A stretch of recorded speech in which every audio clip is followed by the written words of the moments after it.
Welcome and warm Eid welcome. Eid Mubarak to you all.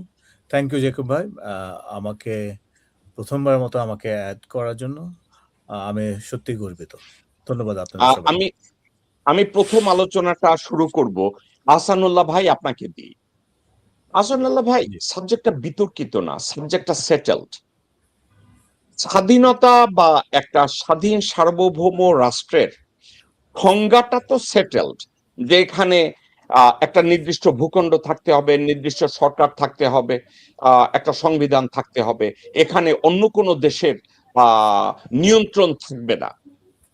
আপনি আপনার জীবদ্দশায় আজ অবধি এমন কোন সরকার বাংলাদেশে দেখেছেন কিনা যারা রাষ্ট্রের চারটা স্তম্ভকে ধারণ করে এটাকে প্রোটেক্ট করে বাংলাদেশকে রক্ষা করেছে, এবং আমরা গর্বের সাথে জনগণ হিসাবে বলতে পারি যে আমরা স্বাধীন সার্বভৌম রাষ্ট্র? আপনার জীবদ্দশায় আপনি কখনো দেখেছেন কিনা? ধন্যবাদ জেকব ভাই। আহ, আহ, খুবই গুরুত্বপূর্ণ একটা বিষয় আপনি আমাকে বলতে বলেছেন। সত্যিকার অর্থে যদি আমি বলি, শহীদ প্রেসিডেন্ট জিয়াউর রহমানের পরে আমি আসলে কাউকে পাইনি।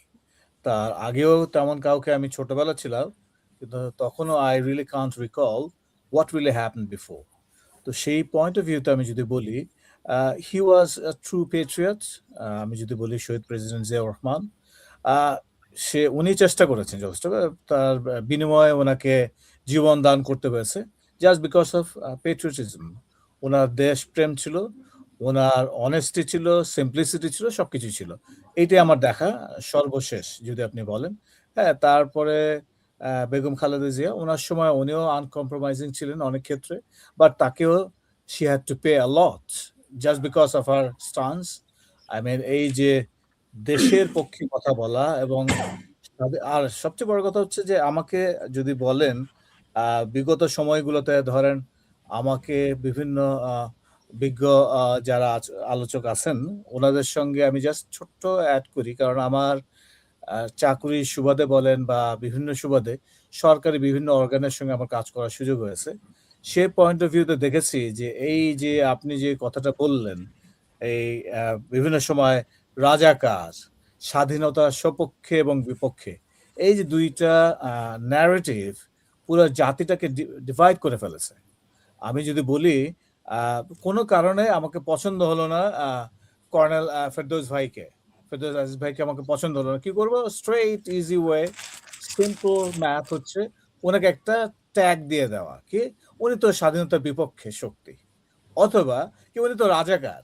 হ্যাঁ, কারণ উনি নামাজ কালাম করেন, সুতরাং আহসান ভাই, চমৎকার একটা বিষয় টেনেছেন। আপনাকে যদি আমি আপনার এই কথাটাকে আমি একটু ইন্টারজেক্ট করি, সেটা হচ্ছে এই: নীতিগতভাবে কোনো মানুষ যদি বলে স্বাধীনতার পক্ষে বা বিপক্ষে, হলো বুঝলাম, যিনি এই ট্যাগটা লাগাচ্ছেন কর্নেল ফেরদৌস আজিজকে, উনি রাজাকার কারণ পছন্দ করেন না। কিন্তু এই ব্যক্তি গত 54 বছরে ভারতের আগ্রাসন বিরোধী, ভারতের আধিপত্যবাদ, নোংরা হস্তক্ষেপ নিয়ে গত 54 বছরে তারা কোনো কথা বলে নাই। তাইলে কোনো হাতে থাকলে সঙ্গী আর বিপক্ষে থাকলে জঙ্গি। এখন কথাটা কি এই দাঁড়াইছে যে এক্স্যাক্টলি আমি ট্রু, পরকিয়া করব, ঠিকই বলেছেন। হাসান ভাই, আমি পরকিয়া করব, ওইটা নিয়ে কথা বলা যাবে না, কিন্তু তুমি যদি তোমার স্ত্রীকে নিয়ে কথা বলো তাহলে তুমি রাজাকার। বিষয়টা এরকম দাঁড়াইলো না হাসান ভাই? ব্যাপারটাই তাই, আসলেই তাই। আসলে ব্যাপারটা, আমি ধরেন আমি বিটিভিতে যখন খবর পড়তাম বা বিটিভিতে যখন আমার পদচারণা ছিল, সেই সময় দেখা গেছে যে বিভিন্ন নামে প্রোগ্রামে চেক হতো। যেমনটা ধরেন, বা বেগম ফজিলাতুন্নেসা সাংস্কৃতিক সংঘ, শেখ রাসেল আহ, সাংস্কৃতিক সংঘ, এই নামে কোনো কিছু এক্সিস্ট করে না, কিছু না, বাট চেকটা কিন্তু হয়ে যেত, টাকাটা সাইফনিং হয়ে যেত।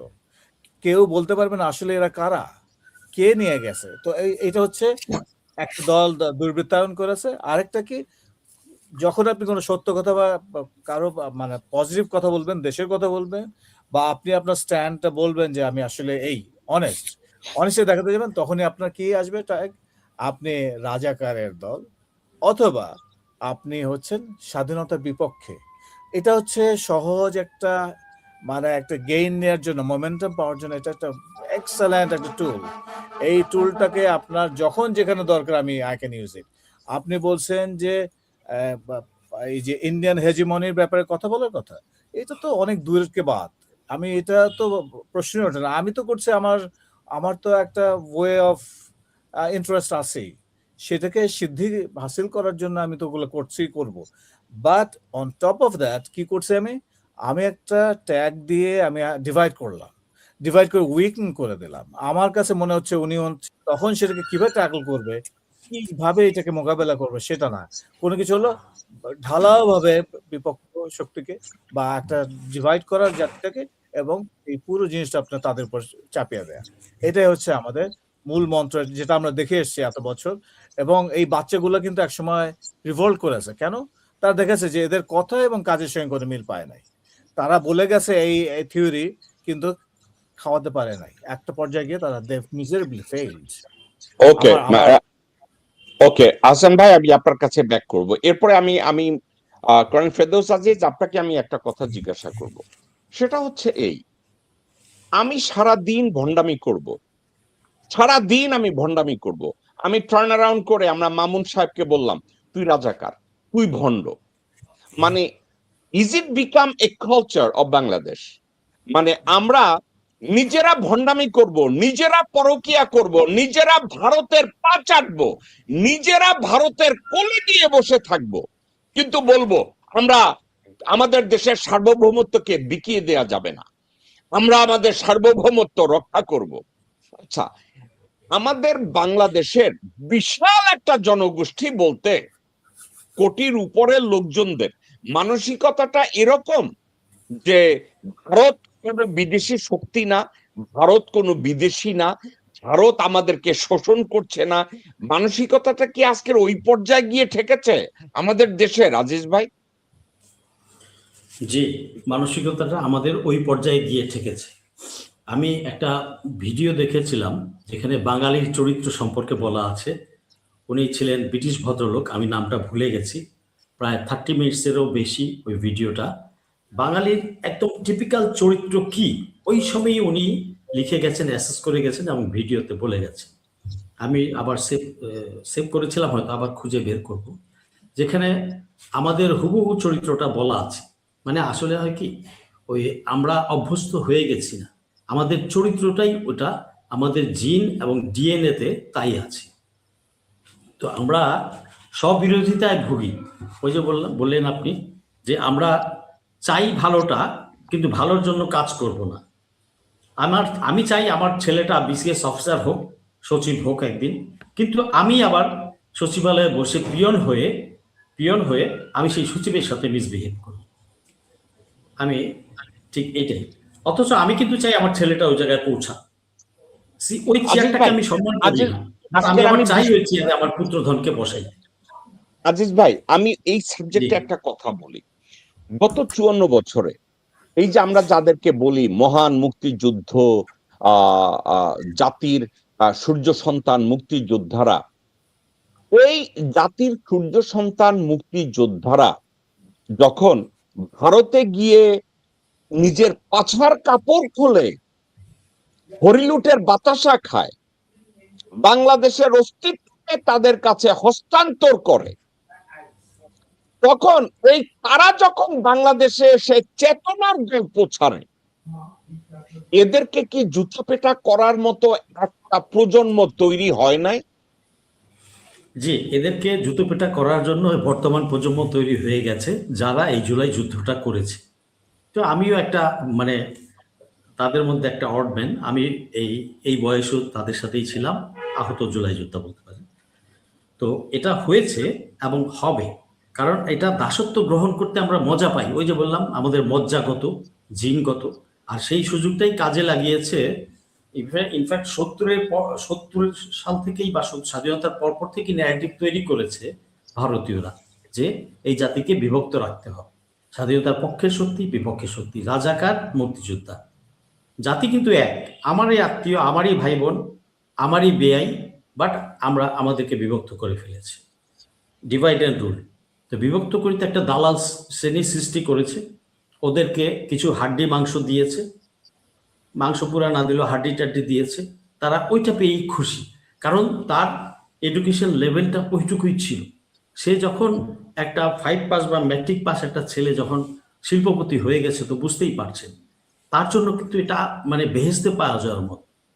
তো বনেদি পরিবার বা শিক্ষিত পরিবাররা কিন্তু আস্তে আস্তে নাই হয়ে গেছে, ডুবে গেছে, বিভিন্ন জায়গায় নাই, যথাযোগ্য রাইট পিপল, ফিট পিপল যথা জায়গায় নাই।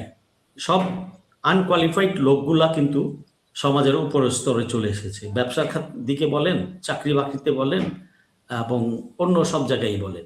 তো যেই কারণে এদের এদের যেহেতু যোগ্যতা নাই, এদের যোগ্যতা তো এরা তো একটা কম্পেনসেট করতে হবে। এরা করে কি তাড়াতাড়ি চাটুকারিতার মানে আর্টটা শিখে নেয় এবং বেছে নেয়, এবং কাকে ল্যাং মেরে কাকে ট্যাগ দিয়ে দূরে সরিয়ে দিয়ে ওই জায়গাটায় সে পৌঁছাবে। এটা তার চরিত্র, তার চরিত্রের ভিতরে এমনিই ছিল। তারপরে সে সুযোগের সদ্ব্যবহার করার চেষ্টা করেছে এবং করছে এবং এখনো আছে। তো এই যে ক্লাসটা, এই ক্লাসটাকে আমাদের নো বলতে হবে। এই যারাই রাজাকার রাজাকার ইউজ করেছে, আমি আজকে না, আমি 30 বছর আগের থেকেই ঘৃণা করতাম যারা রাজাকার বলতো। রাজাকার শব্দটা তো পজিটিভ শব্দ, সাহায্যকারী বা এই ধরনের কিছু। তো যাই হোক, সেই সময় যুদ্ধের কথা আনতে যাচ্ছি না। তো আমাদের যারা অ্যাকচুয়ালি, আরেকটা কথা বলি, যারা অ্যাকচুয়ালি ওই সময়ে পাক আর্মিকে হেল্প করছে, আমার চোখে দেখা 2 দিন পরে 18ই ডিসেম্বরে সে একটা কোত্থেকে ক্যাম্প থেকে রাইফেল লুট করে নিয়ে এসে সে মুক্তিযোদ্ধা সেজে গেল। আমার চোখের সামনে দেখা, আমার বই পড়তে হবে না, এগুলো তো চোখের সামনে দেখা আমার। তো রাজাকার যারা অ্যাকচুয়ালি ওই সময় শান্তি বাহিনী পিস কোম্পানিতে কাজ করেছে, তারা পরে আওয়ামী লীগ হয়ে গেছে। তারা তাদের সার্ভাইভালের জন্য হোক, সুবিধা নেওয়ার জন্য হোক, যে কারণেই হোক, তারা আওয়ামী লীগে জয়েন করে। আপনি কি মনে করেন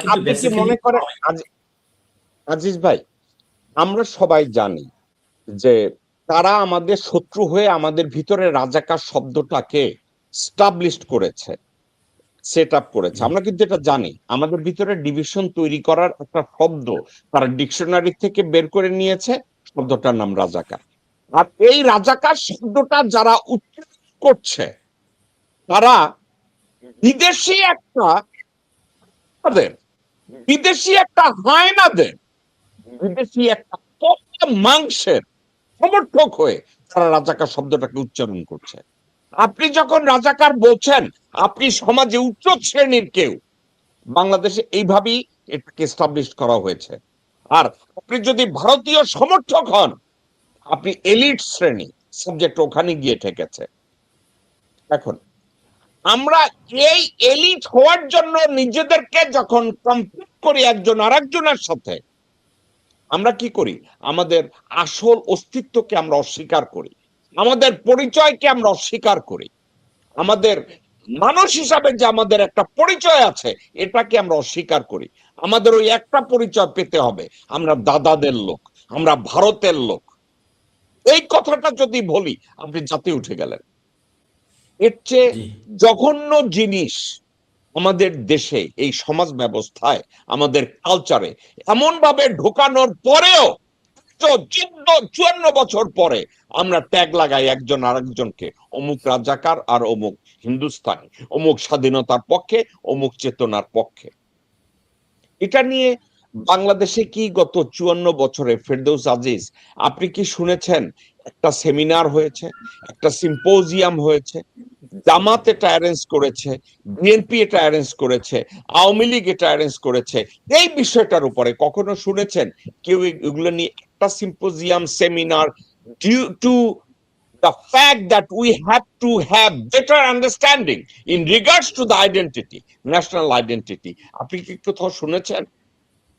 আমার জানা মতে এই ধরনের সিম্পোজিয়াম, সেমিনার, ওয়ার্কশপ কোনো দলই করেনি, কেউ করেনি।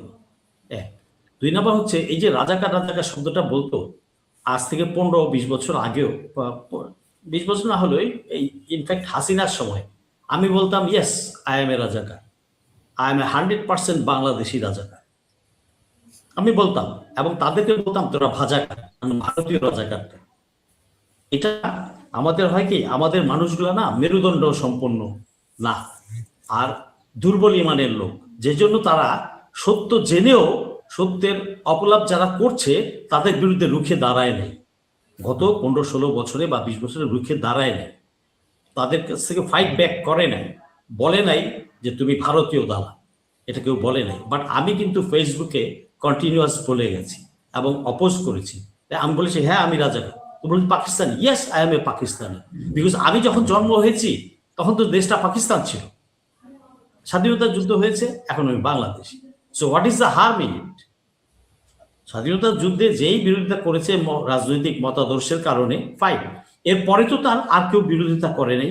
আজিজ ভাই, এই যে আপনাকে আমি একটা ফলো আপ কোশ্চেন যদি করতে পারি, সে ফলো আপ কোশ্চেনটা হলো, কেউ যদি বলে ক্রিশ্চিয়ান ফ্যানেটিক, মুসলিম ফ্যানেটিক, হিন্দু ফ্যানেটিক, ফ্যানেটিক শব্দটা কিন্তু নেগেটিভ অর্থে আমাদের সমাজ প্রচলন করেছে।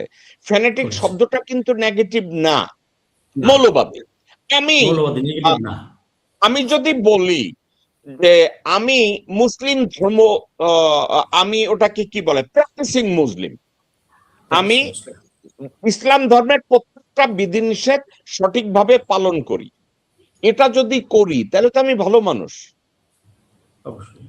আমারে যদি কেউ বলে তুমি ক্রিশ্চিয়ান ফ্যানাটিক্স, তো তুমি সে তো ভালো মানুষ, কারণ বাইবেল, পবিত্র কোরআন বা টোরা, এরা তো আর বলে নাই তুমি হিংসা করো, জেলাসি করো, কেউরে খুন করো, মিথ্যা বলো, এগুলো তো বলে নাই।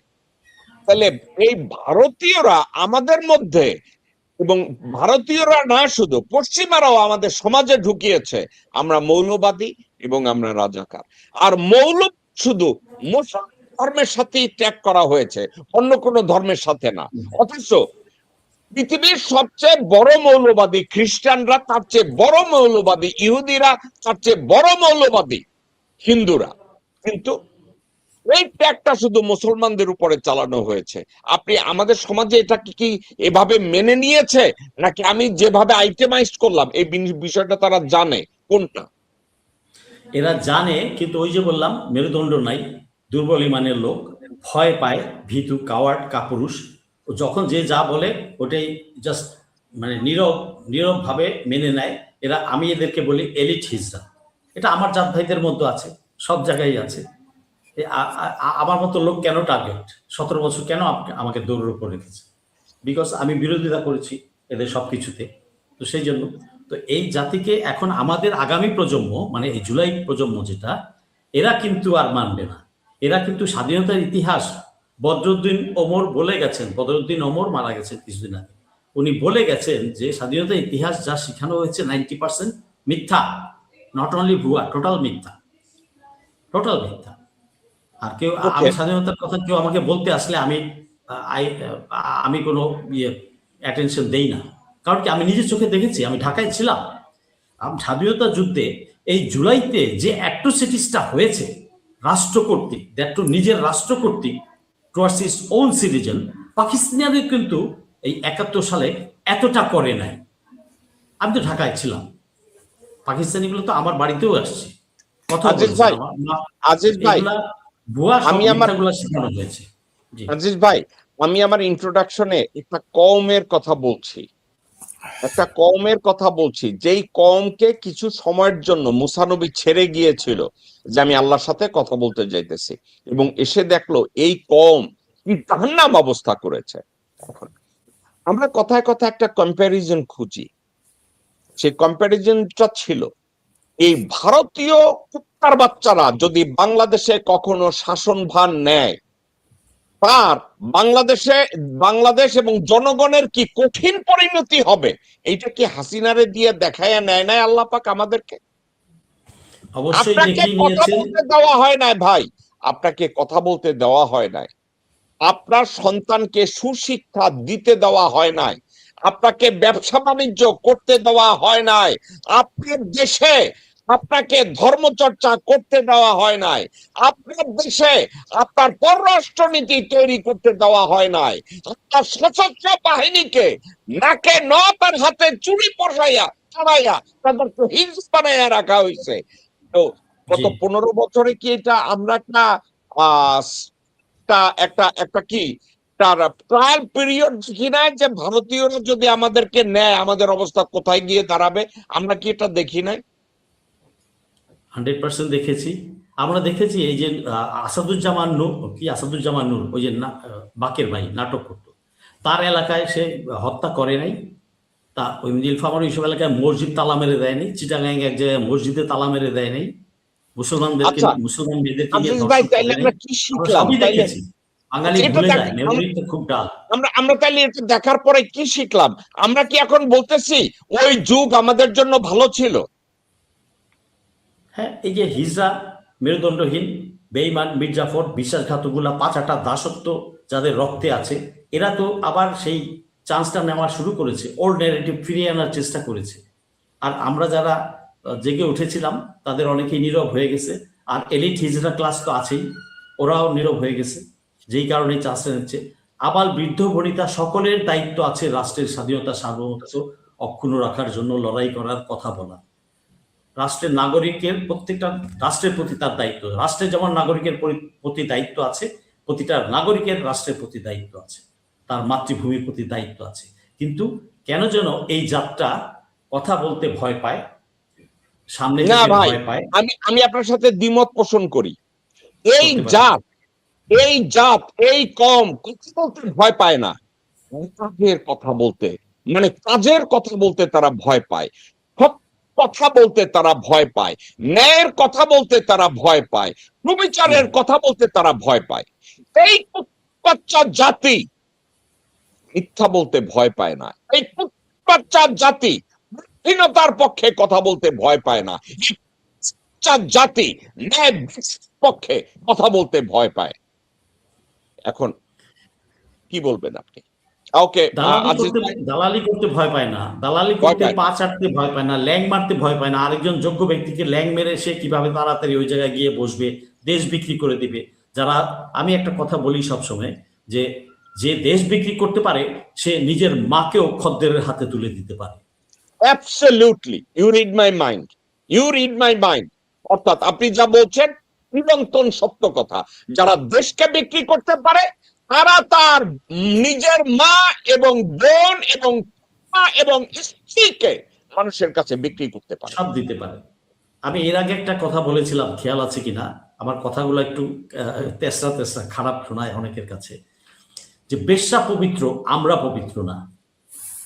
সত্যি কথা রে ভাই, বেশ্যা পবিত্র। হ্যাঁ, আপনি কথাটা বলেছেন, আমার মনে আছে।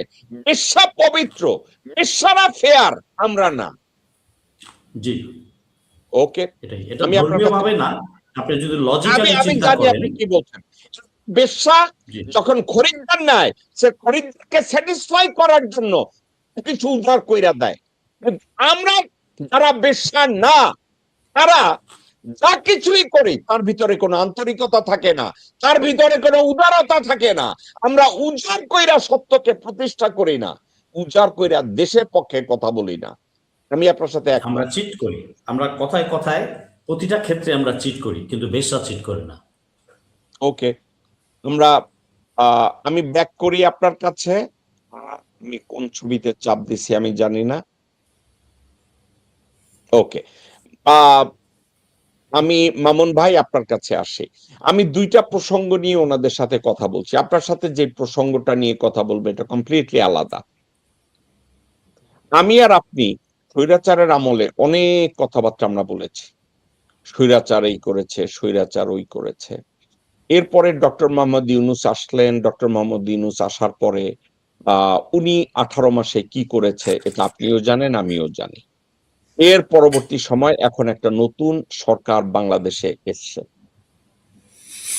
আপনি কি মনে করেন বর্তমানে নতুন যে সরকার এসছে, এই সরকার ডক্টর মোহাম্মদ ইউনূস যে ফর্মুলা দিয়েছে দেশের অস্তিত্ব রক্ষা করার জন্য, দেশকে জনবান্ধব করার জন্য, একটা সরকারকে জনগণ বান্ধব বা দেশ বান্ধব করার জন্য, আপনি কি মনে করেন ওই ফর্মুলার উপরে ভিত্তি করে বর্তমান সরকারটা প্রতিষ্ঠিত হয়েছে, নাকি আপনি মনে করেন হাসিনা যেখানে শেষ করেছে তারেক রহমান ওখানে শুরু করেছে?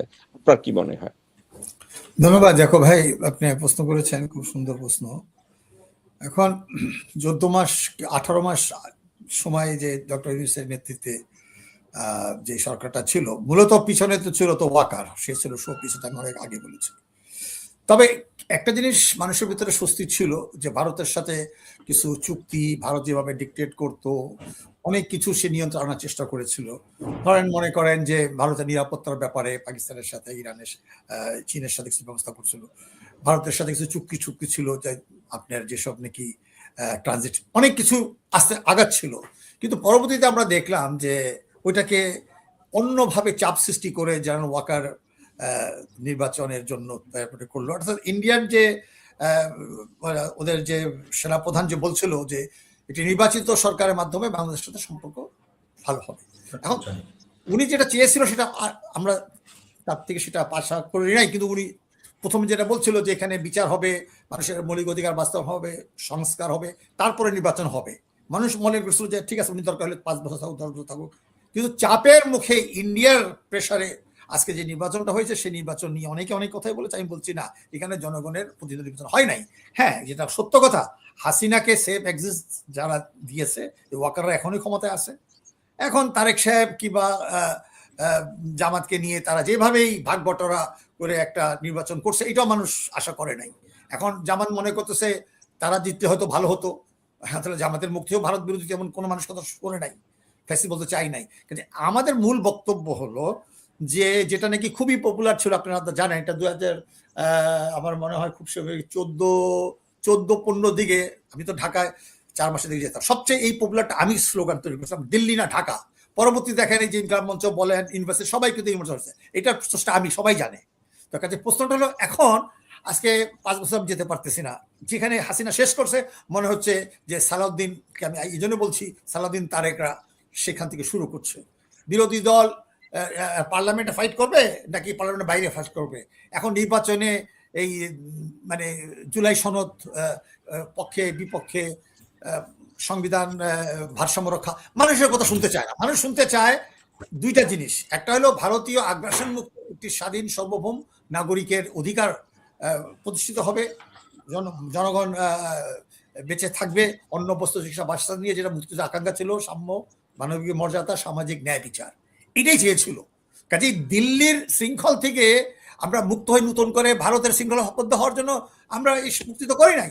আর মুক্তিযুদ্ধের পক্ষে বিপক্ষে যেটা নেগেটিভ ছিল, হ্যাঁ, যেটা ফরাসি তাকে বলে, একজন বলেছিল বনে ব্লো ব্লো বনে, বলে হোয়াইট ক্যাপ ক্যাপ হোয়াইট, এটা খুব একটা প্রতিরোধ ছিল।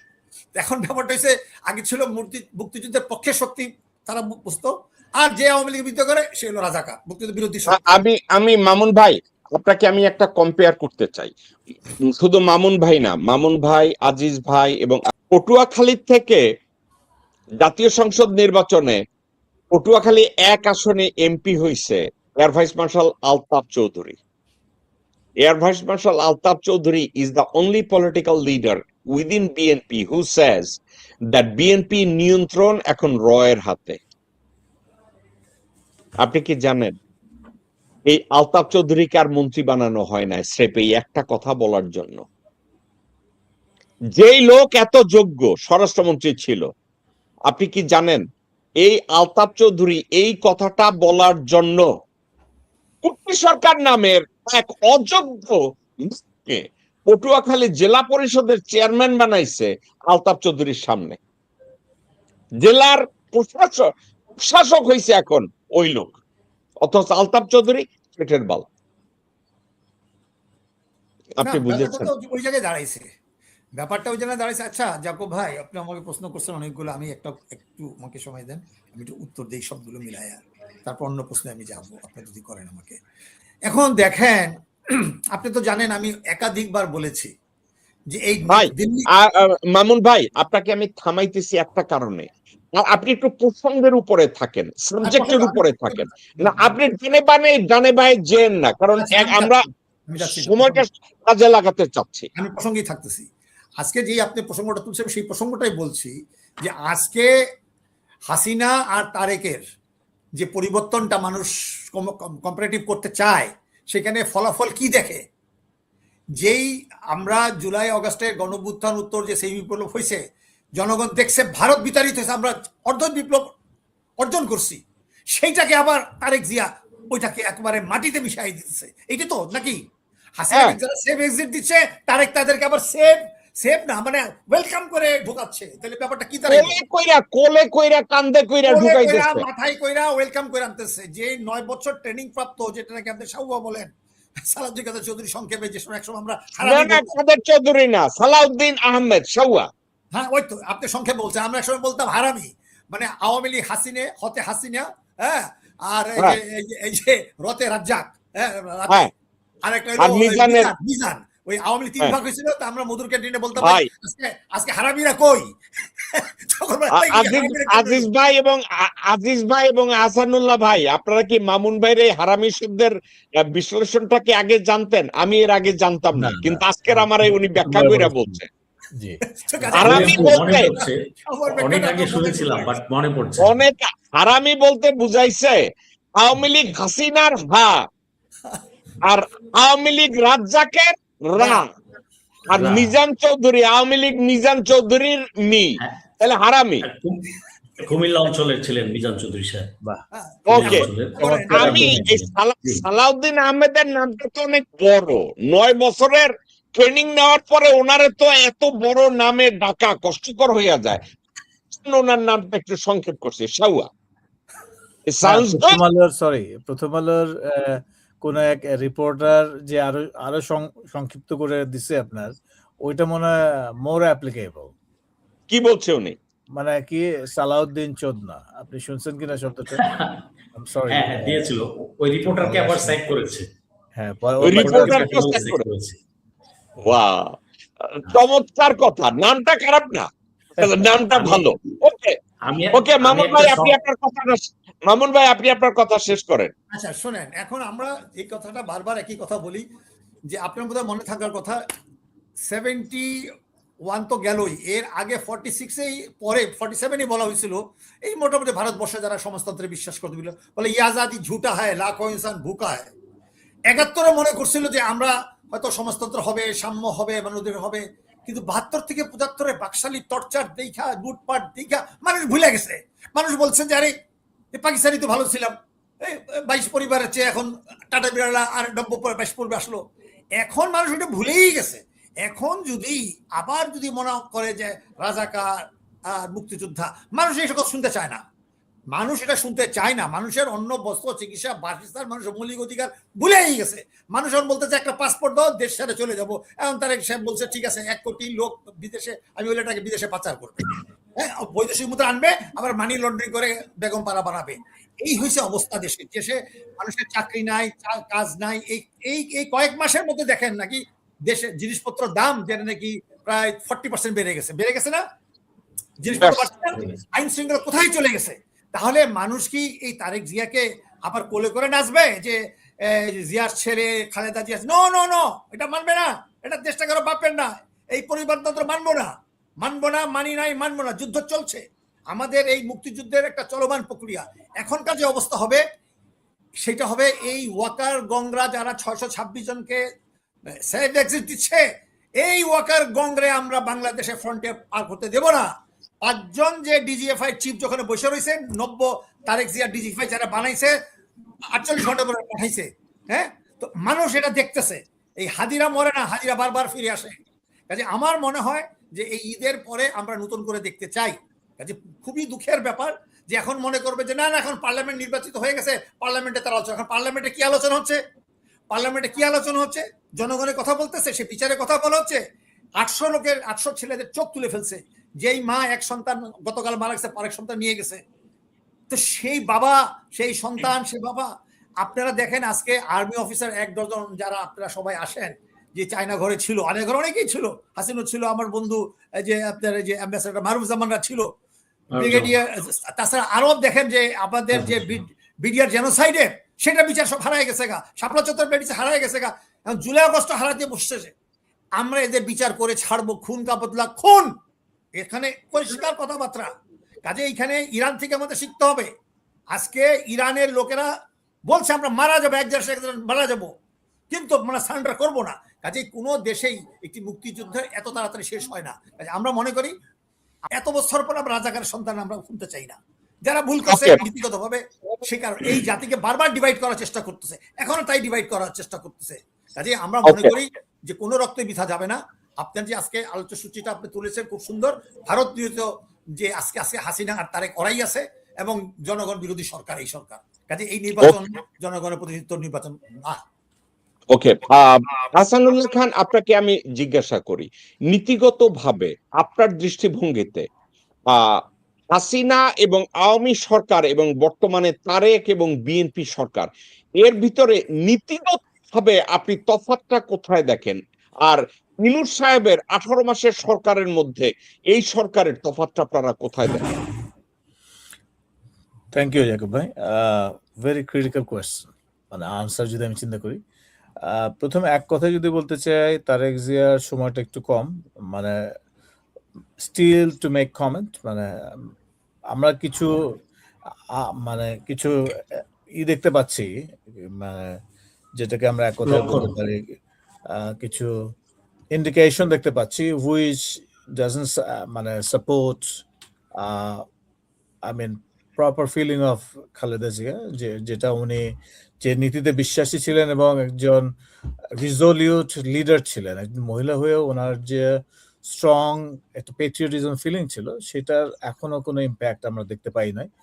রাদার আপনি যেটা বললেন ওইদিকে perhaps heading towards that direction, but again still to make comment, মানে still we have time.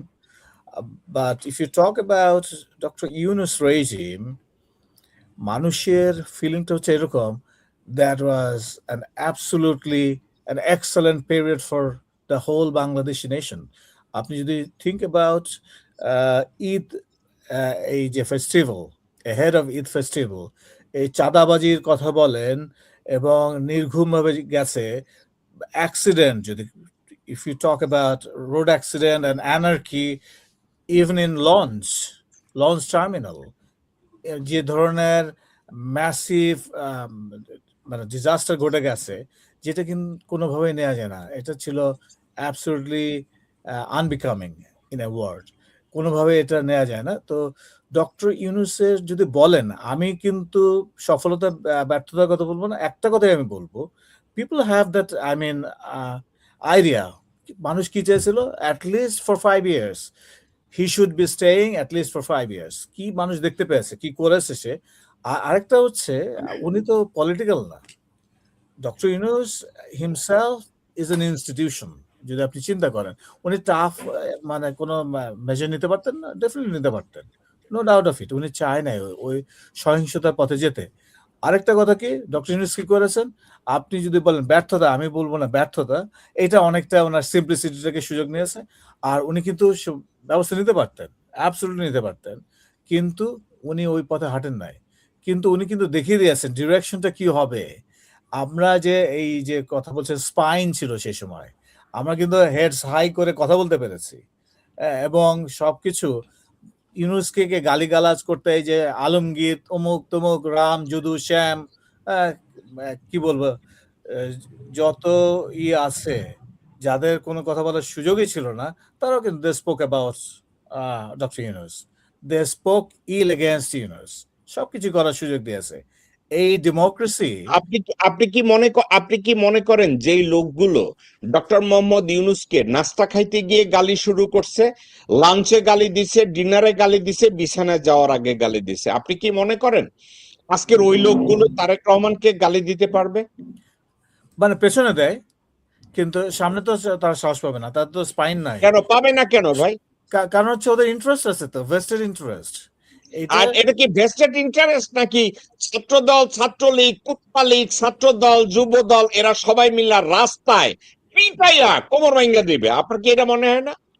Definitely, just আমি বললাম না যে জাকিব ভাই, যে you have to wait for a while, আমরা একটু ব্রেকে আছি, just we are observing the situation. কিন্তু আমি বললাম না, মোটেই সুখকর কিছু ঘটতে যাচ্ছে না। মানে ইন রিটার্ন আমি অত তাড়াতাড়ি আপনার অত স্ট্রংলি বললাম না, just gave a pause doesn't mean full stop. It's not a full stop. It's a pause, short pause, just to see around what will happen. আমরা ওইটাই একটু অবজার্ভ করছি, এবং এটা থেকে sort of wake up call for Tarique Rahman. উনি যদি বুঝতে পারেন, উনি নিশ্চয়ই বোঝার কথা, ওনার প্রিভিয়াস সিচুয়েশনগুলো তো ভোলা উচিত না। ওনার যে ঘটনাগুলোর যে পেছনে যারা কুশীলবরা ছিলেন, ওনারা কিন্তু very active in different forms. সেই জিনিসটা যদি উনি এমব্রেস করেন, এটা ওনাকেই দিতে হবে। ওটা আপনার উপরে আসবে না, আমার উপরে আসবে না, আমাদের মামুন ভাইয়ের উপরে আসবে না, ফেরদৌস আজিজ ভাইয়ের উপরে আসবে না। He has to face the music. তো উনি যদি ওকে আসানুল্লাহ ভাই, একটা কথা আপনি কি খেয়াল করছেন, সংসদে যায় তারেক রহমান, উনি সংসদ নেতা। এখন বিরোধী দল বা যে কোনো কেউ কোনো কথা বললে আপনি খেয়াল করছেন তারেক রহমান যেন ওখানে গিয়ে বসে, জাস্ট একটা সং বসা, সব যে কোনো সাবজেক্টে কথাবার্তা বলতে গেলেই ওই যে সাউয়া পাশে থেকে মাইক্রোফোন নিয়ে কথা বলা শুরু করে। মানে সাউয়া এত ভোকাল, মানে আপনার কাছে কি মনে হইতেছে যে বাংলাদেশের প্রধানমন্ত্রী কি এই তারেক রহমান জাতীয় কোনো বস্তু, নাকি ওই সাউয়া? মানে আপনার কি মনে হইতেছে? না, আমি মিস্টার ইন্ডিয়া, মানে প্রো ইন্ডিয়া বাবুকে বলছি, ওনাকে মিস্টার শালা উদ্দিন, শালা না বস্তা উনি জানি না, আই এম সরি।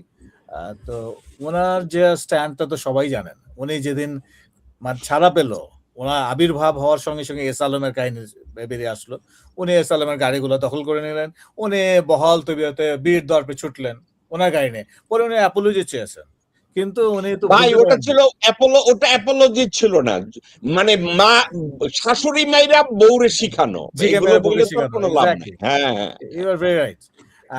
ওই যে এটা তো একেবারে স্পষ্ট দিবালক। এখন আমি যেটা বলবো, মিডিয়া মানে কি এখনো বাচ্চা বাচ্চা ছেলেদের কাছে মোবাইল। মিডিয়া মানে হচ্ছে ওদের ভোকাল, ওদের voice. They are very much patriot. আমি মনে করি আমাদের জেনারেশন যা দেখাতে পারে নাই, দে মেড ইট। আমি সেই সময় দেশে ছিলাম এবং দেখেছি যে অকাতরে জীবন মানে কি ওদের। আমরা তো চিন্তা করি একবার যে এই হাই গুলির আগে মরে গেলাম বুঝি বা কিছু, দে simply didn't care all this fearless, যাকে বলে অকুত ভয়। এক কথা যদি আমি বলি, এই বাচ্চাগুলো ছিল সেই মানে ঠাস ঠাস পড়ে যাচ্ছে। আমার কষ্ট হচ্ছে যে আমার বয়স, আমার ছেলের বয়সী ওরা বা তার চেয়েও ছোট, কিন্তু ওরা জীবনটাকে কোনো পাত্তাই দিতেছে না। তাদের যে মানে তার মোরালিটি বলেন, তাদের এথিক্যাল ভ্যালুস এবং দেশপ্রেম, এই যে এতটা বছর এতটা কষ্ট এরা করে গেলেন বিগত সরকার, ওনারা এই 15, 16, 17 বছরের যে লম্বা জার্নি করলে এবং একটা তকমাই দেওয়ার চেষ্টা করেছে যে রাজাকার আর স্বাধীনতার সপক্ষ। রাজাকার আল বদর আল শামস, আর হচ্ছে স্বাধীনতা, আর কি জামাত শিবির, এই হচ্ছে গিয়ে তাদের আর কি এইভাবে একটা ডিভিশন করার। আচ্ছা আপনি বলেন, আমি যদি একটা কথা বলি, ওই যে আমি বলবো যে মামুন ভাই বলছিলেন সম্ভবত যে আমরা না, সরি ফেরদৌস আজিজ ভাই বলেছিলেন যে আমরা কিন্তু পাকিস্তানি যদি বলি, আমার জন্ম হয়েছিল সেই সময় কখন, পাকিস্তানের সময়, তো আমি by birth Pakistani, by liberation আমি বাংলাদেশি। মানে তার মানে কি আমি কি বাই বার্থ যে বললাম পাকিস্তানি, আমি কি পাকিস্তানি হয়ে গেছি? এটা ইটস অল ডিমান্ডস। আমার জন্মের সময়টাকে কি আপনি চেঞ্জ করতে পারবেন না। তো এটা তো আল্লাহ আমাকে পাঠিয়েছেন ওই সময়। এখন তারপর কি আমি কি যদি কোনো জায়গায় ডিক্লারেশন দিতে হয়, কি বলতে হবে? পাকিস্তানি বাই বার্থ আর বাংলাদেশি বাই লিবারেশন। এই কথাটা কিন্তু আমেরিকান এম্বাসিতে আমার জবের সময় ওরা আমি বলেছিলাম Bangladeshi by birth. No, you are not. তোমার যে এজ সেই সময় তো বাংলাদেশ ছিল না, that time it was Pakistan. So you have to write Pakistani by birth, Bangladeshi by liberation. Oh, they corrected me. American Embassy কথা বলছি। I had an opportunity to get a job in American Embassy back in 90s. সেই সময়ের কথা বলছি। তো ওইটা আমার কাছে মানে স্ট্রাইক করেছে। আসলে তো কথাটা সত্যি, ও যেটা বলেছে আসলে তাই। এবং আজিজ ভাইয়ের সঙ্গে আমি আজকে বলতে চাই যে এইভাবে যদি আমার বাবাকে যদি আপনি চিন্তা করেন, উনি তো কাজ করেছে পাকিস্তান সরকারের আমলে, তার মানে কি সে অ্যালিজিয়েন্স কি পাকিস্তানের সঙ্গে করেছে? স্বাধীন যখন ডিউ কোর্স অফ টাইম সে তার কাজ করেছে, সরকারি চাকরিজীবী ছিলেন, ওনাকে কি করতে হবে? উনি কি দেশদ্রোহিতা করবেন? যখন যেটা দরকার প্রয়োজন, আমি তার সন্তান, আমার পরের জেনারেশন যারা আসছে তারা কিন্তু এভাবেই চলে আসছে। কিন্তু একটা সবচেয়ে দুঃখ লাগছে যে এরা হেন কাজ করে না, এই যে পুরো একটা মেসেজ, রং মেসেজ সিগন্যালিং করার চেষ্টা করেছে এতগুলো বছর, বাট ইট ডিডন্ট ওয়ার্ক। যার ফলে তারা এত কষ্ট, তাদের অর্থ সামর্থ্য কি করে নাই, সবকিছু করেছে। আমি আরেকটা ছোট্ট ঘটনা বলি যে আপনি তাদের কতটা হীনমন্যতা ছিল যে এইভাবে ডিভিশন করার ক্ষেত্রে। এই যে পুলিশকে, আজকে পুলিশের কথা বলছেন, পুলিশকে করাপ্ট করেছে কে? এই সেই রেজিম তারা করেছে। কিভাবে? এমনও দেখা গেছে গ্রামের কোন একটা যে হুজুর বা ইমাম, এমনকি বা যে নামাজ কালাম পরে, পাঞ্জাবি পাজামা পরে, তাদেরকে ধরে নিয়ে আসছে পুলিশ। কি করছে? এই তুই টাকা দিবি, তাহলে তোকে আমি কিন্তু এই হিজবুত তাহরীর বানিয়ে দেবো, এই হেফাজত বানিয়ে দেবো, তোকে শাস্তি দেবো। আমি জানি, আমি যে গ্রসারি থেকে কিনতাম, নিউ মার্কেটে যে বড় দোকান ঢাকা এন্টারপ্রাইজ, ওর ছোট ভাই সেই বেচারা নামাজ পড়ায়, সে ওকে বছর পর বছর মানে তাকে বাণিজ্য করছে, তার কাছে টাকা নিয়ে। কে করছে? এই পুলিশ করছে। এই পুলিশ কোথায় করেছে? মানে ব্যাকড বাই গভর্নমেন্ট, সরকারের পৃষ্ঠপোষকতায় এই ধরনের কাজ করেছে। পুলিশ কি করে নাই সেই সময়? পুলিশকে ব্যাকআপ দিয়েছে, আমি কাউকে নাম বলতে চাই না, এই বিগত সরকারের যারা পেটুয়া বাহিনী ছিলেন, তারা এই বেনিফিট গুলো নিয়েছেন। এবং তাদের এদের এটা করা মানে কি, এদেরকে আরো হাজারোটা খারাপ কাজ করার সুযোগ করেছে। যেমনটা করেছে আপনি এসের কথা আপনি যদি চিন্তা করেন, আমাদের জেনারেল আহসান এসেছিল যে এনটিএম, জিয়াউল হাসান, ওকে দিয়ে কি না করা হয়েছে। ও তো একটা নামান্তর, এরকম তো হাজার হাজার বাহিনী, হাজার হাজার পকেটে বসেছিল, শুধু আর্মিতে না, পুলিশে না, বিভিন্ন সেক্টরে এরা ঘাঁটি বেঁধেছে। আপনি যদি এখনো বলেন প্রশাসনের ভেতরে এখনো কিন্তু সরষের ভেতর ভূত বসে আছে, আপনার কোনো কারণ নাই যে ভাবার যে সব ক্লিন হয়ে গেছে। এইখানে না ভাই, বলবো যে হাসান ভাই, হচ্ছে এইখানে যে উনি হাসান ভাই, জি যারাই 5ই আগস্টের পরে যারা পালিয়েছিল তারা সবাই ব্যাক করেছে। true, ইউনূস সাহেবের সময় 18 মাসে তারা ছিল না, ছিল না বলে আমি ভুল বলছি, মানে তারা ছিল, তারা লুকায় ছিল, নাক Hibernation ডুবায় ছিল। ছিল, হ্যাঁ তারা সবাই ব্যাক করেছে ভাই, আসছে। সবাই ব্যাক করেছে। হাসিনা শাসনামলে যারা হেলমেট বাহিনী ছিল, হাসিনা শাসনামলে আপনার কি মনে হয় এই যে ঝালকাঠির আমরা যে জর্দা শামীমরে দেখাইছি, এই জর্দা শামীমের কাজ করবার তো বন্ধ হয়ে গেছিল, জর্দা শামীম একদম, আবার কাজ একদম। করা শুরু করছে। হ্যাঁ কেন শুরু করছে? বিএনপি তারে কিছু বলে না, হুম, বিএনপি তাকে দিয়ে এখন ওখানে এমপি ইলেকশন করায়। এই আমি চিনিও না, আমার কি জন্য একটা পাঠাইছে, এই দেখেন এই বস্তু, হুম, এই বস্তু হয়েছে ওই বস্তু যে বেটিদের ধৈরা পিটায়, মহিলাদের গায়ে হাত তুলে, বেটা কাপুরুষের বাচ্চা মহিলাদের দিয়া পিটায় এবং এভাবে সন্ত্রাসের রাজত্ব কায়েম করে। তাইলে একটা জিনিস আমরা বলতে পারি, হাসিনা শাসনামলে এই ধরনের পেশাদার খুনি এবং পেশাদার আইন ভঙ্গকারী ছিল শামীম ওসমানের মতো লোকজনরা, এবং বর্তমান বিএনপি শাসনামলে তাদের সিম্বল হলো জর্দা শামীমের মতো লোকজনরা। ঠান্ডা মাথায়, তাহলে আমি নীতিগতভাবে আমি কোনো তফাৎ দেখি না। আহসান ভাই, আমি আপনার কাছে ব্যাক করব। লেফটেন্যান্ট কর্নেল ফিরদৌস আজিজ, সরকার এই মুহূর্তে কে চালায়? সালাউদ্দিন চালায়? সরকার এই মুহূর্তে কে চালায়? প্রণয় ভার্মা চালায়? নাকি ডক্টর মোহাম্মদ ইউনূস যখন ছিলেন একটা ডিফ্যাক্টো রুল ছিল ওয়াকারের আন্ডারে, ওয়াকার চালাইতো? আপনার কি মনে হয় এখন সরকার চালাইতেছে কে? এখন সরকার ওই যে সমঝোতার ভিত্তিতে চালাচ্ছে। চাঁদা যেমন সমঝোতা, সেটাও সমঝোতা। মানে আমি সাইনবোর্ড আছি এখানে হাজির, ভারত চালাচ্ছে, ওই ভার্মা চালাচ্ছে, সালাউদ্দিন চালাচ্ছে, আওয়ামী লীগও চালাচ্ছে, চারটা মিলেই চালাচ্ছে। সেই জন্য সমঝোতা, এই জন্য নাম দিলাম সমঝোতা। আচ্ছা ভাই, একটু বলি, এই যে আপনি বললেন না ফ্রিডম অফ স্পিচ, ইউনূসের সময় এমন কোনো ভাষা প্রয়োগ করি না আমি, স্বরাষ্ট্র উপদেষ্টা আমারই বস ছিল, জেনারেল জাহাঙ্গীর বিরুদ্ধে করেছি। আমার প্রিভিয়াস ভিডিওগুলো যদি দেখেন আপনি পাবেন। আচ্ছা, ইউনূস সাহেবকেও সমালোচনা করেছি, যে আপনি শোনেন, আপনি বাদ দেন, আপনার উপদেষ্টা 50% বহুত বলেছি। আচ্ছা, এখন এই যে আমি গত 1 মাসে যা টকশো করেছি, 1 মাস বলতে মানে কি নির্বাচনের ইমিডিয়েট আগে এবং পরে, তো ইতিমধ্যেই কিন্তু ওই বিএনপি ঘরানার এবং বিএনপির 2-4 জন আমাকে বলা বলি শুরু করছে, আরে ভাই আপনি একটু থামেন না, আপনি একটু থামেন। মানে আমি যেন ওদের পক্ষে বলি, এতদিন আওয়ামী লীগের পক্ষে বলছি, এখন যেন ওদের পক্ষে বলি। তা আমি হাসলাম, তাই আমি বললাম যে দেখেন আপনার এই কয়েকদিন আগে একটা টক শোতে, তো বলতেছে আর কি, আমাকে অ্যাডভাইস করতেছে আমি যেন আর একটু শালীন হই, আমার এই কর্নেল সাহেব এগুলো মানায় না, ই করেন না।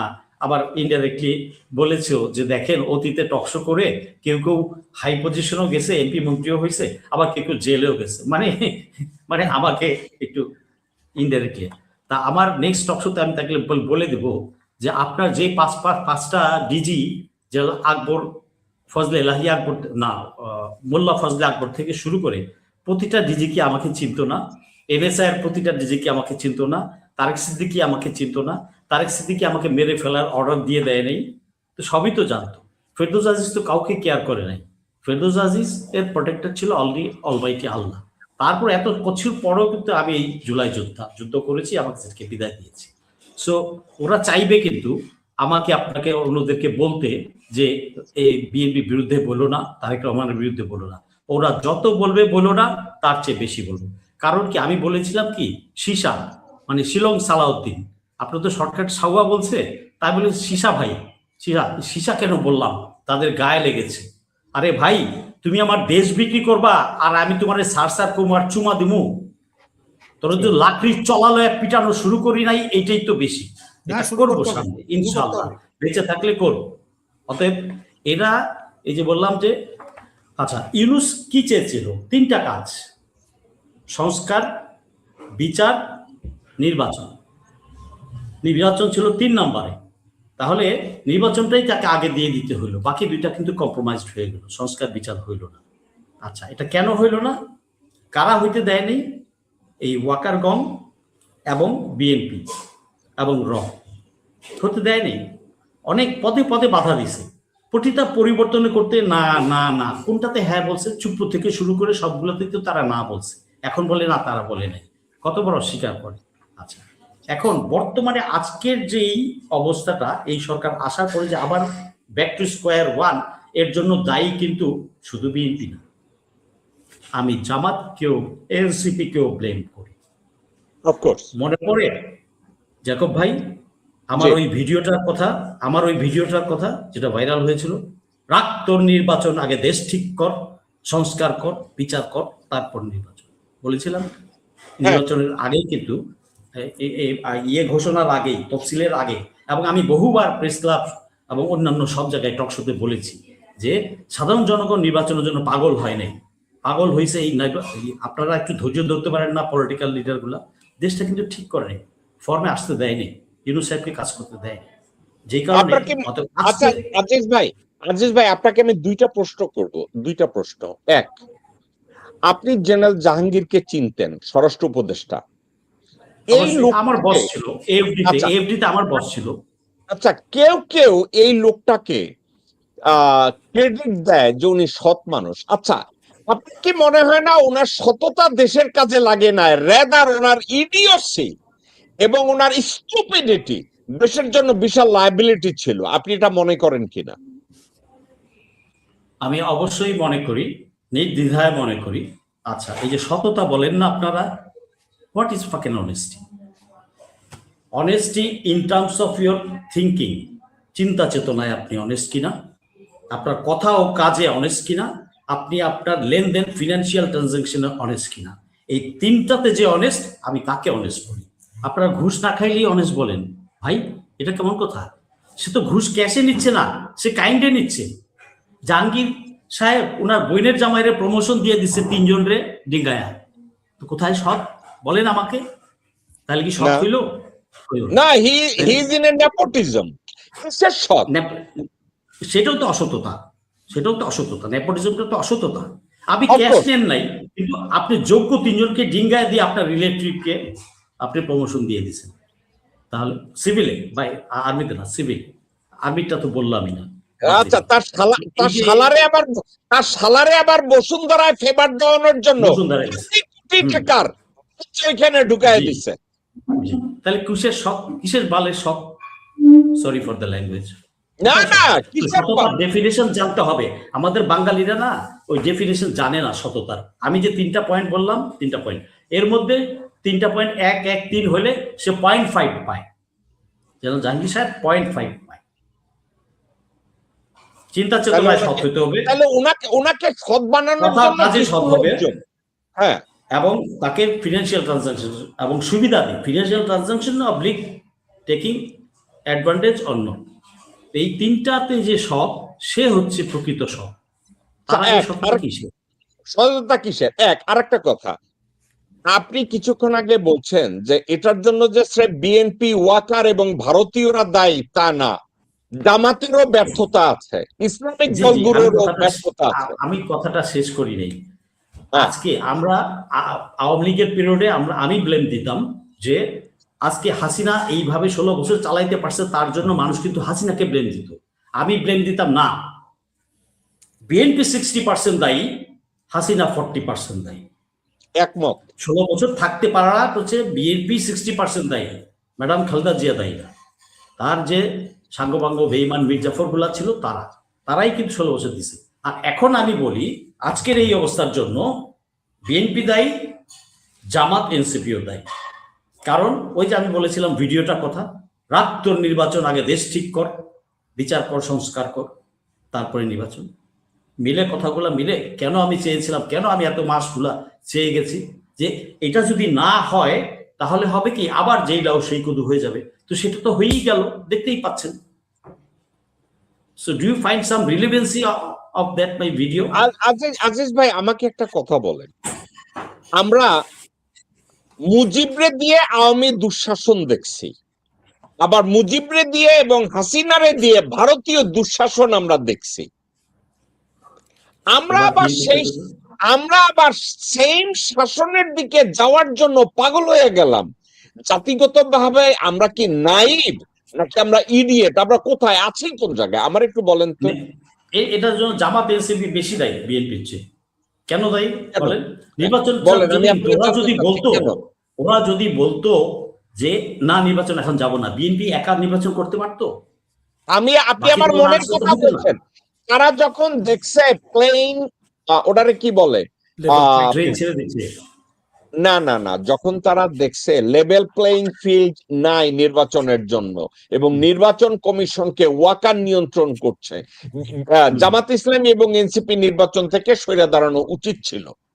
জামাতে ইসলামী ভাই, জামাতে ইসলামী সঠিক সময়ে সঠিক সিদ্ধান্ত নিতে পারে না, রাজনৈতিক দল। সঠিক সময় সঠিক সিদ্ধান্ত নিতে ব্যর্থ একটা রাজনৈতিক দল, আমার মনে এর কোনো সন্দেহ নাই। ওকে, আপনি যেটা বলতেছিলেন আপনি আমাকে বলেন। হ্যাঁ, আমি এই যে জামাত, এরা কি করে কচ্ছপের মতো, কচ্ছপ দেখছেন গলা একটু বের করে আবার পিছিয়ে নেয়। জামাত হলে 1 কদম আগায় 3 কদম পিছায়। এই সমালোচনাটা গত 15 বছর আমি ওদের করে আসি, ওদের লোকদের আমি বলেছি যে তোমরা এই নীতি থেকে বের হয়ে আসো। তো এই যে আজকের এই ব্যবস্থার জন্য শুধু আমি বিএনপিকে দায়ী দিলে হবে না, এটার জন্য জামাত এনসিপি দায়ী। কেন তোমরা ইলেকশনটা নিলা? অ্যাটলিস্ট যদি এই ডিসেম্বরেও নিত, ফেব্রুয়ারিতে না নিয়ে যে কামিং ডিসেম্বরেও নিত, তবু তো ডক্টর ইউনূস কিছু ময়লা পরিষ্কার করতে পারতেন, কিছু সিস্টেম আরো ঠিক করতে পারতেন। আমরা দেই নাই, পাগল হয়ে গেছি কিভাবে গদিতে বসবো, আমার এমপি হইতে হবে। আপনি ডক্টর মোহাম্মদ ইউনূসের সবচেয়ে বড় ব্যর্থতা হলো ওনার ম্যানেজমেন্ট স্কিল রাষ্ট্র পরিচালনার ক্ষেত্রে অত্যন্ত নিম্নমানের ছিল, অত্যন্ত নিম্নমানের ছিল। আমি আর আপনি মানি অথবা না মানি, আমরা ওনাকে সম্মান করি অথবা অসম্মান করি, ওনার ব্যবস্থাপনা এত জঘন্য ছিল, এটা ওনার বয়সের জন্য নাকি ওনার চারপাশে রাক্ষস বসাইয়া উনি নিজে রাজা হইয়া ভিতরে বসা ছিলেন এই জন্য আমি বলতে পারবো না। উনি কারণ আছে, এটা ওনার একটা স্টাবর্ন অ্যাটিটিউডের কারণে এবং এই আদার ফ্যাক্টরস গুলা যেমন বিএনপি, ওয়াকার এরা করতে দেয়নি। দুইটা কারণে। আচ্ছা, আপনার যদি এক্সপার্টিস না থাকে, ভাই আজিজ ভাই, হায়ার করবেন না এক্সপার্টিস? না আজিজ ভাই, feedback advice from people. Yunus সাহেব দরজা বন্ধ রাখছিলেন, আমি ক্লোজ সার্কিটে যেতে দেন নাই, বোদ্দাদের কথা শুনেন নাই। আজিজ ভাই, আমি আপনার কাছে আসছি একটা কথা, আপনি একটা কথা বলছেন, চমৎকার একটা কথা বলছেন, he became stubborn. Okay fine, he became stubborn. Okay, উনি যদি স্টাবর্নই হতো, স্টাবর্নটা তখন হইল না কেন? উনি যখন দেশে আসলেন 8 তারিখে শপথ নেওয়ার জন্য, উনি কেন ওয়াকারের দেওয়া সাজেশনের লিস্ট অনুযায়ী উনি উপদেষ্টা নিয়োগ দিলেন? উনি এটা কেন নিলেন? ওখানে স্টাবর্ন হলেন না কেন? উনি উনি হন নাই, হঠাৎ করে এসে বসছেন এবং দেখছেন পরিস্থিতি বুঝেনও নাই, বাইরে ছিলেন, আচ্ছা, মিনিট এক টু মিনিট আমাদের এক মতো আমাদের এক মতো এক মিনিট টু মিনিট ফেসবুকে ফলো করেন নাই সিচুয়েশন। কর্নেল কর্নেল আজিজ মেনে নিলেন। তারপরে উনি আব্দুল মাল মুহিত এবং আব্দুল মোমেনের, এই আলগা মোমেনের ভাইগনা সাইয়দ কবির, যে রয়ের হইয়া কাজ করে প্রথম আলো এবং ডেইলি স্টারের, তার বউ লামিয়া মোর্শেদ রে ওনার ডাক্তার বসায় দিলেন। ভাই ওনার অ্যাসোসিয়েট যতগুলা ছিল উপদেষ্টা সহ সবগুলাই তো মার্কা মারা মাল। এখন এগুলা ক্যারেক্টার অ্যানালাইসিস করতে গেলে তো ভাই অনেক সময় লাগে। ভাই আমি ক্যারেক্টার অ্যাসাসিনেট, যেগুলো একটা লায়াবিলিটি এখন কার? এই লায়াবিলিটিটা তো এখন আমার দেশের জনগণের। এটা কি মিথ্যে কথা? না না না না, দেশের জনগণের, আমরাই সাফারার, আমরা স্টেক হোল্ডার, আমরাই সাফারার। বাট এটার ফেইলিউরের দায়টা ইউনুসের ওপর পড়বে, because he is the head, he was the head. আপনি 10 জনের অ্যাডভাইস নিতেন, বিভিন্ন লোকজন। আমি নিজে প্রেস ক্লাবে বক্তৃতায় বলেছি যে আপনার জানলাটা একটু খোলা রাখেন, সপ্তাহে অন্তত একদিন 3-4 ঘন্টার জন্য। Let general people come to you and সে তার কাছে উনি করেন নাই। আপনি কি জানেন যোগ্য লোকজনরা লামিয়া মোর্শেদের দ্বারা কতবার অপমানিত হয়েছে? আপনি জানেন? হয়েছে, এটা হয়েছে। ঢুকতে দেয় নাই। ওনার ওইখানে লাফাঙ্গাকে ঘুরঘার করে শফিক, হুইজ শফিক, 2 টাকা সাংবাদিক, ওরে ডাইকা নিয়ে এসে ওখানে বসায় দিচ্ছে। একটা বাচ্চল টাইপ। আচ্ছা, আপনি ডক্টর খলিল অনেকে হাই সাউন্ডিং কথা বলছে, আর ভাই তার ক্যারেক্টার ঠিক নাই। You are a greedy, you wanted to be foreign minister, you had been coordinating with all. আপনি অজিত দোভালের সাথে তখন অনেকে আমাকে বিরোধিতা করছে। অজিত দোভালের সাথে যে ইন্ডিয়া গিয়ে মিটিং করলো, ওখানেও তো আন্ডারস্ট্যান্ডিং খেলতে গেছে। কাতারে যে মিটিং করলো, ওখানে তো ইন্ডিয়ার 3 জন ছিল, ওখানেও তো ওই ইয়েই করছে। সে তো ডক্টর ইউনুসকেও পিছন দিয়ে চাক্কু মাইরে দিছে এই খলিল সাহেব। ডক্টর ইউনুসের পিছে ছুরি মারছে এবং বাংলাদেশের পিঠে ছুরি মারছে ভাই। বাংলাদেশের পিঠে মারছে, এবং ইলেকশনের দিন সন্ধ্যা পর্যন্ত ইউনুস জানতো না যে এই কাম হইতে যাচ্ছে। সন্ধ্যার পরে উনি জানছে, তখন আর কি হি ওয়াজ হাইলি অ্যানয়েড উইথ দিয়ে। যাক, এগুলো অনেক কিছু আছে, এগুলো বলবো না। তো এটা মানে বললাম না, এই জাতির আসলে বাপ যে কোনটা ঠিক নাই ভাই, কোনটা যে তার অ্যাকচুয়াল বায়োলজিক্যাল ফাদার, এই জাতি ক্যানট সে। আপনি কি জানেন ডক্টর খলিল রে আমি এবং অ্যাডভোকেট মামুন আমরা ডিফেন্ড করছি দিনের পর দিন। এই কুত্তার বাচ্চারে যখন বাংলাদেশের ডক্টর ইউনুস নিছে, আমরা ডিফেন্ড করছি প্রথমে, কিন্তু পরে দেখলাম এই কুত্তার বাচ্চা একটা সাপ। আমলাদের চরিত্র একই থাকে, আমলাদের চরিত্র ভাই একই থাকে, সোজা কথা। দে আর নট প্যাট্রিয়ট। ওরা কি আমার মতো কোরআন শপথ নিয়ে, আর কোরআন শপথ আল্লাহরই বেচা কেনা হয়ে গেছে, আমলাদের কথা কি বলবো। ওকে ভাই, আমি আপনার কাছে ব্যাক করি। মামুন ভাই, আমাদের আলোচনা আমাদের এখন শেষ করতে হবে। আপনার কাছে একটা শেষ প্রশ্ন করব, এই সরকারের কাছ থেকে আপনি ভালো কিছু আশা করেন কিনা? না, অ্যাবসলিউটলি কিছু আশা করি না। আমি অনেক আগেই বলেছিলাম যে আপনি ভাই একটা কথা, আশা করেন না। তারা দাবি করে তারা নির্বাচিত সরকার, তারা মনে করে দেশ এবং জনবান্ধব একটা সরকার তারা। এবং তারেক রহমান ঈদের কোলাকুলির জন্য বাইরে গিয়ে কোলাকুলি করে, লোকজনের জন্য চেয়ার আগাইয়া দেয়, হুজুরদের দেখলে তার মাথাটা আগাইয়া মাথায় হাত বুলানোর সুযোগ দেয়। এটা একটা ডিফারেন্ট সিনারিও না হাসিনার চেয়ে? তো আপনি আশা করেন না কেন ভাই? আচ্ছা, আপনি যেটা কথা বলছেন এটার উত্তর আমি 1 সেকেন্ডে দিয়েছি, কিন্তু তার আগে একটা কথা উনি বলছেন, রাক্তর নির্বাচন, হ্যাঁ, যেটা এটা উনি স্লোগান দিয়েছিলেন। আপনি জ্যাকব ভাই, আপনি বহুবার জানেন আমি নির্বাচনের বিরোধিতা ছিলাম। কেন? এই নির্বাচনে ইন্ডিয়ার নির্দেশিত নির্বাচন হবে, পাতানো নির্বাচন হবে, কিছু হবে না। আমি বলি নাই যে এই নির্বাচনে যাবে যারা জাতীয় বেইমান হবে তারা? আজকে কি তাই হচ্ছে না? আমরা 86-তে যখন আমরা বলছিলাম যে এরশাদের অধীনে যারা নির্বাচন যাবে তারা জাতীয় বেইমান, বিশ্বাসঘাতক, এটা হাসিনাও বলছিল। এই যে 17 এপ্রিল 1986 সনে লালদিঘি ময়দান থেকে বলছিল, তখন তো আমরা তুকুর ছাত্র রাজনীতি আমরা করি এখানে। তো তখন দেখা গেল 48 ঘন্টার মধ্যে নির্বাচন হয়ে গেল। সেই নির্বাচনে এই যে আওয়ামী বামের একটা বড় অংশ, সিপিবিরা গেল, জামাত গেল, 4 বছর লাগছে, তারপর 90 তাকে আমরা ওখানে উৎখাত করি। তো আমাদের অতীত থেকে শিক্ষা নিব না? ধারাবাহিক আন্দোলনে কোনো ভূমিকা নাই, এখন এই বিরাজনীতিকরণ চড়া চলছে। কাজে বিএনপি সবচেয়ে বড় ক্ষতি করছে। হ্যাঁ, জিয়া সাহেবের অনেক প্রশংসা করেন, আমিও একমত, তার ভালো দিকগুলো ছিল, কিন্তু উনি যে বিরাজনীতিকরণ শুরু করলো, যে হাইব্রিড নেতা তৈরি করলো, এখন এই যে ধানের শীষের ভাষা ভেঙ্গা চুইরা নিয়ে আসলো, কিছু হাইব্রিড নেতা তৈরি করলো, কিন্তু নৌকাকে ইন্ট্যাক্ট করে নিয়ে আসলো। নৌকাকে আনলে, হাসিনাকে আনলো, 13 দিনের মধ্যে নাই হয়ে গেল, ওরা ব্যালেন্স করার জন্য জামাতকে করলো।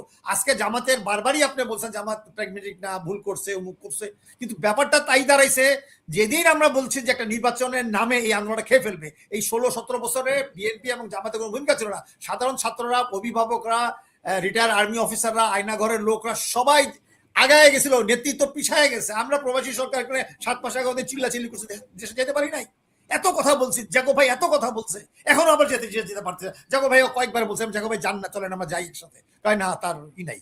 এখন যদি হাসিনার সময়ও আমরা নিরাপদ না, এখন কথা বলাও নিরাপদ না, তো মানুষ বাঁচে কয়দিন রে ভাই?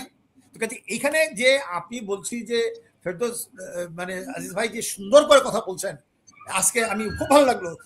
একটা লোককে আমি এখন থেকে বলতে পারবো যে নির্বাচনে যারা গেছে, এই দিল্লির নির্দেশিত নির্বাচন, আমরা বলি নাই হ্যাঁ জাকব ভাই, এটা বিপ্লব হয়েছে, এটা তো সংবিধান মেনে হয় নাই। রাষ্ট্রের 3টা অর্গান থাকে, একটা হলো আপনি এক্সিকিউটিভ, লেজিসলেটিভ এন্ড জুডিশিয়ারি, 3টাই জনগণ দখল করে ফেলাইছে। পৃথিবীর ইতিহাসে কোনো পার্লামেন্টের সদস্য পালাইছে কোনো হিসাব নাই।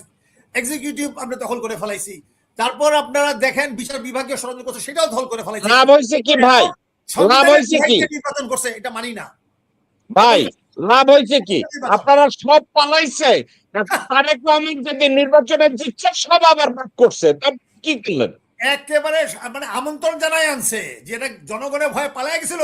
কোন দিন নাকি ওই 7টা যে ডিজিএফআই চিফ ওইখানে বৈশা বেতন নেয়, ভাতা নেয়। জাকো ভাই আপনি অনেক কথা বলছেন, আচ্ছা জাকো ভাই আপনি মুখে হাত দিয়ে বলেন, আপনার সাথে আমি 1.5 বছর করতেছি, আমি আমার দলেরও অন্য প্রোগ্রাম করতে পারতেছি না। তারপর আপনি চিন্তা করে দেখেন, আমাকে এখন দেশে এখন কেউ বলে আইসেন না, কেউ বলে আচ্ছা একটু অপেক্ষা করেন, কেউ বলছিল ভাই আপনি প্রবেশন আবার চালু করেন, আমরা আসি। আবার আমরা এই রিমিটেন্স হরতাল আমি শুরু করছিলাম, এই ভারতীয় পণ্য বর্জন আমি কোথা থেকে কিনা কই থেকে আইসা হাইজ্যাক করবো, প্রতিদিন রাত বলাম বেচার মতো কথা বলে। আমার ভাই এত কাজ না। আমি জাগো ভাইরে দেখছি, জাগো ভাই একটা বিষয় একমত ধরে ফেলাইছে যে আমাদের প্রধান কন্ট্রাডিকশন হলো দিল্লি। এখন তার সাথে 60-80% আমরা হয়তো একমত না, হয়তো আমরা ছোট্ট সাংগঠনিক ভাষকে, কিন্তু এখন জাগো ভাই তো সবাইকে নিয়েই আমরা করছি। আজকে ইউনূস সাহেবকে আমরা যেইভাবে স্বাগত জানাইছি, আপনার মনে নাই জাকব ভাই আমরা বলছিলাম যে ইউনূস সমর্থন গোষ্ঠী কমিটি আমি ঘোষণা করছিলাম না, ব্যানার ঠেনে বানার, কিন্তু কয়েকদিনের মধ্যে দেখলাম যে ইউনূস সাহেবকে চারদিকে ঘেরাও করে রাখছে, যদিও তার দায়িত্ব তার উপরেই পড়ে। তা আপনি জাকব ভাই তার জন্য স্টেট ডিপার্টমেন্টের সবাই আগে কয়েক বছর আগে করছেন, আপনি তাকে ডিফেন্ড করার চেষ্টা করছেন, পরে আবার আমরাই সরে গেলাম। আজকে কি করে ওয়াকার এখনো আছে, আমি আশ্চর্য হব না যে ওয়াকারকে আবার রিটায়ার করার পরে তাকে আবার সেফ ইন্ডিয়ান না পাঠায় দেয়। আমি তো এখনো বলি যে বাংলাদেশে একটা স্পেশাল কমান্ডো বাহিনী করতে হবে, যেভাবে আইকম্যানকে ধরে নিয়ে আসলে আর্জেন্টিনাকে ধরে এনে ইসরায়েল বিচার করছিল, আমাদের আইকম্যানের মতো কমান্ডো বাহিনী তাদেরকে ধরে আইনা এখানে ঝুলাই দিতে হবে, সকাল থেকে বিচার হবে, বিফোর সানসেট এগুলো এক্সিকিউট হয়ে যাবে। ওকে মামুন ভাই, আমি আহসানুল্লাহ ভাই আপনার কাছে যাব। আমরা আজকের অনেক বিষয় টাচ করার চেষ্টা করছি, আমরা শোয়ের শেষ